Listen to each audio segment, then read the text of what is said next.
हेॾो मिठो मिठो न ॻाल्हा मता कंहिंखे वणी न वणी।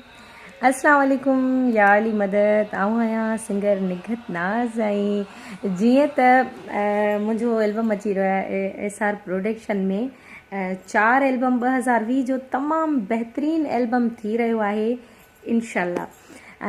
एल्बम में बहितरीनु म्यूज़िक आहे, बहितरीनु शाइर आहिनि ऐं चीफ सिलेक्शन आहे सैयद सागर शाह जी ऐं सिलेक्शन आहे रोशन शेख जी, असगर मुगेरी साहब, हाशिम चांडियो माशाल्लाह, जंहिंजो तमामु बहितरीनु सॉन्ग हाणे तव्हांखे ॾाढो पसंदि आयो, शम्स महर।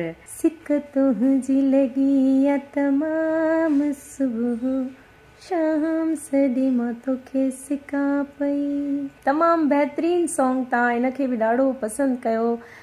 लख कुर्ब मां थोराइती आहियां सिंध वासियुनि जी। साईं अब्दुल हफ़ीज़ चाचड़ वरी मेला नसीबनि जा, तमामु बहितरीनु सॉन्ग मुंहिंजो इहो बि वियो, तव्हां हिनखे ॾाढो पसंदि कयो आहे। तमामु बहितरीनु शाइर, तमामु सुठो इंसानु, ऐं शफ़ी अब्बासी साहिबु ऐं मुनीर कलोड़ो साहिबु, रैस आदम चांडियो साहिबु ऐं शाह ॾिनो चांडियो साहिबु ऐं सईद चांडियो साहिबु, गुलफाम गुलसांगी, तमामु बहितरीनु शाइर आहिनि, तमामु सुठा इंसान आहिनि ऐं माशाल्लाह उन्हनि जो नालो आहे गुलफाम गुलसांगी साहिब जो। ऐं मुनीर चाचड़ साहिबु आहे, सलीम चांडियो, असगर साबराणी साहिबु आहे। सभिनी खे ख़बर आहे प्रोड्यूसर केरु आहे SR प्रोडक्शन जो, शाहिद राहूजो साहिबु। तमामु बहितरीनु कमु करे रही आहे SR प्रोडक्शन। तमामु सुठा सुठा फ़नकार ऐं सुठो म्यूज़िक, सुठा शाइर ऐं सुठो